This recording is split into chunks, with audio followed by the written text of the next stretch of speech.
What will the US housing market look like in 2023? Well, right now it's a hot mess. Every week, it seems like a top economist and housing market specialists downgrade their forecast for what the housing market should look like in 2023.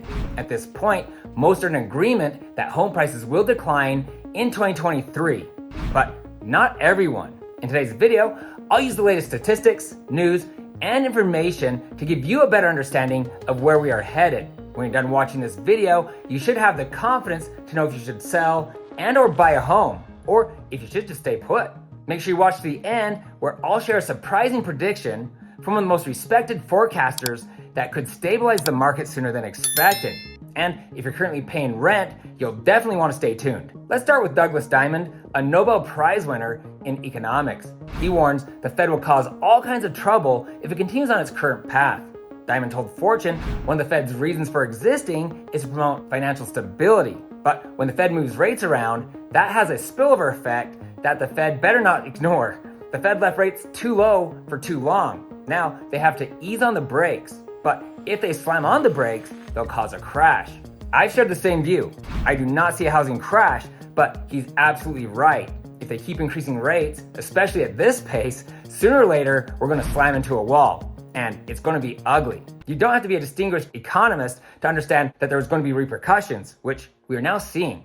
The New York Post recently reported home asking prices tumble at a record pace as mortgage rates surge. This is something that we are definitely seeing here in Utah. This chart from Redfin shows 7.9% of listings had price drops during the 4-week period ending October 9th.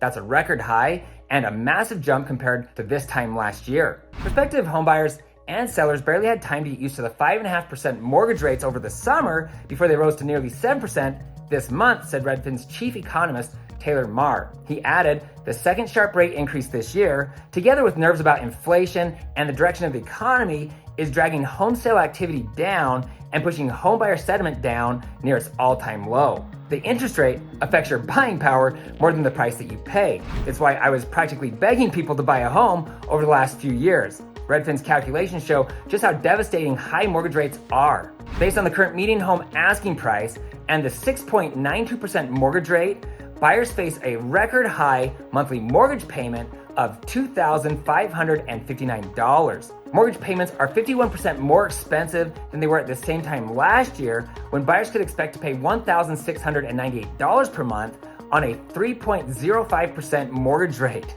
They also point out that the number of pending home sales is down 28% compared to last year, the sharpest rate of decline since the COVID-19 pandemic in May of 2020. The median asking price of a newly listed home is down 1% over the last 4 weeks, sitting just below $380,000. But we are still up 9% over the last year. Two reasons home values aren't crashing is because number one, a high percentage of homeowners have super low fixed rate mortgages with loads of equity equaling a very affordable monthly house payment. And number two, there are very few homes available for sale right now. The number of existing homes for sale hit a 40-year low earlier this year. The vacancy rate for homeowners is 0.08%, a 40-year low. And the vacancy for rentals is 5.6%, a 30-year low. In other words, there really aren't a lot of available places to live, rather you're looking to buy or rent. The number of available homes has increased, but we're still near all-time lows. But the new homes on the market are lower compared to this time last year. Lawrence Yun, the National Association of Realtors chief economist, said, when mortgage rates retreat, after inflation is tamed in the coming years, we could again encounter an acute housing shortage. So that's where we're at right now. But where are we headed? Are prices going to stabilize or increase a little in 2023? Or will home values continue their downward trend, potentially crashing the housing market? As I mentioned earlier, and as the Desert News recently reported, a growing course of forecasters are predicting year-over-year home price declines in 2023.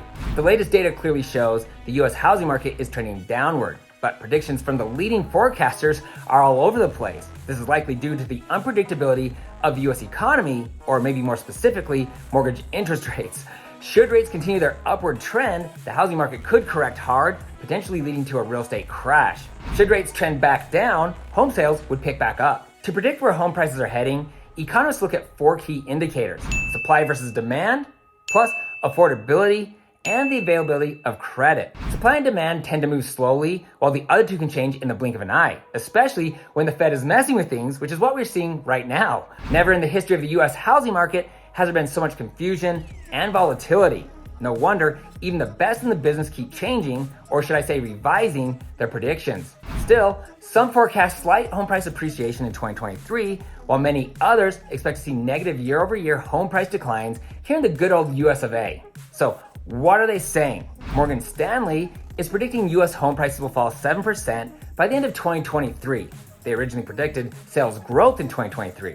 As rates continue to increase with no apparent end in sight, Morgan Stanley felt compelled to revise their forecast. Jim Egan of Morgan Stanley said, "In this world, we do think that sales are going to fall steeper than we thought." Egan added, while that would put US home prices down 7% from their current levels, even with that decrease in home prices, that only brings us back to January of 2022, 32% above where we were in March of 2020. When I hear these statistics, a housing market crash does not seem likely at all. It sounds more like we're looking at a slight correction. Goldman Sachs downgraded their prediction, expecting home prices will decline by 5 to 10% from its peak. Goldman Sachs economists also say there are risks that the housing market could decline more than their model suggests because their outlook had deteriorated sharply based on signals from the home price momentum and housing affordability.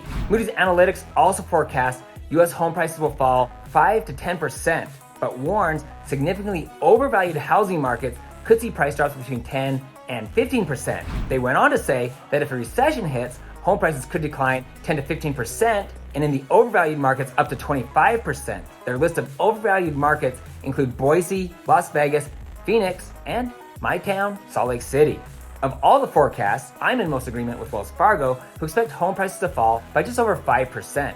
They said, for much of the past 2 years, housing demand has greatly outstripped supply, leading to a rise in home prices far exceeding income growth. Wells Fargo reiterated a point that I've been talking about for months, that home values won't crash because we're in a housing shortage. They said low supply and strong demand will limit the extent that home prices will depreciate. If our forecast for Fed rate cuts is realized, mortgage rates are likely to fall slightly, which will spur an improvement in sales activity and reignite home price appreciation heading into 2024. I do believe that before the end of 2023, many markets will have recovered and pricing will start to increase again, but at a more normal rate of 2 to 4%, once again, depending on where you live. Zillow expects home prices to rise 1.2% in 2023. CoreLogic sees a price increase of 3.2% from August of this year to August of 2023. Fannie Mae also believes home price growth will be moderate.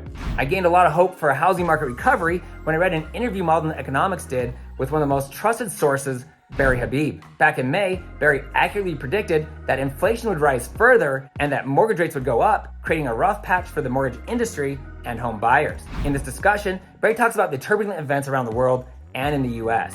Feel free to hit the pause button if you'd like to read the whole thing. He said, "We think there's a high probability that mortgage rates come down below 5% within the next 6 months, maybe an outside chance by the end of this year." He went on to say, because we see a slowdown and we see the inflation comparisons start to become more and more favorable, you'll start to see inflation numbers move lower. As a result, mortgage rates should move similarly on a downward trajectory, probably giving us around 5%, below 5%, in the next 6 months. Should this happen, the housing market would surely pick back up, and I would expect a slight increase in home values in most US markets through 2023. If you're looking to buy a home, reach out to a local realtor so you're ready to go as the market changes, and get pre-qualified with a lender so he can keep you up to date on latest interest rates. This advice applies especially to those of you who are paying rent. Did you know that a homeowner's net worth is 40 times higher than a renter's? This has a lot to do with the equity built in the home over time. Homeownership is one of the fastest and safest ways to build wealth. There are loads of benefits to owning a home that many renters never consider. I recommend that you watch Buy versus Rent. I'll put a link to that video below. Now let me tell you why over the next 6 months or so, it will be a great time to buy a house. Reason number one, a lot of sellers are feeling desperate and there are deals to be had. Make some offers and see if you can find someone who's willing to play ball. They say you marry the house and you date the rate. In other words, look for a house that you love, realizing that you can refinance to a lower rate in the future. And not to pick on those of you who are paying rent, but traditionally, an interest rate around 7% isn't horrible. But I know it's a hard pill to swallow, especially when you compare it to where rates were just a few months ago. When you add the recent record high home price increases, mortgage payments are high. But a rate of 7% is still better than paying rent, which basically has a 100% interest rate, and where you're at the mercy of a yearly price increase by a landlord. If the bank said you don't qualify to purchase a home and you're looking to buy a house in Utah, I've got creative ways to get you into a house. Not only that, but I can also often get you into a bigger house with a smaller payment by not going the traditional route. Using the same creativity, I can help sellers maximize their proceeds from the sale of their home. Buyers and sellers both win when you're willing to get creative and cut out the bank. Just something to think about. If you're looking to buy, sell, build a home, or invest in Utah real estate, I get contacted all the time. Please feel free to call or text me with your questions. I'd love to meet you, and I'm honored to serve you. For everyone else, please feel free to share your thoughts in the comments section below. I always do my best to respond to each one of you. If you have a friend or a family member looking to buy or sell a home, you can easily text this video to them. And please don't forget to hit the subscribe button below and ring the bell to be notified each time I post new videos. Also, you can find me on Instagram at Ty the Real Estate Guy. If you found this information helpful, please give me a thumbs up. Thanks for watching, and don't forget to ring that little bell below. It'll make you feel good.